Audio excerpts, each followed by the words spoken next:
Ecco il sapore di un bacio, l'aspettativa di un nuovo giorno in cui il prossimo ha da vivere, da venire. Eccolo che inciampa in me. Toc toc. Mi prende la mano e i libri sono tuoi. Chiede dissapito. Sì, rispondo, sono miei scritti di pugno. Allora la sua presa resta salda e conferma, sei mia.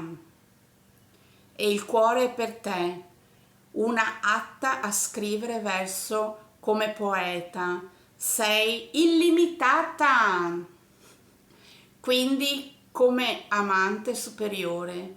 Io sono Superman e ti amo di già per essere come sei.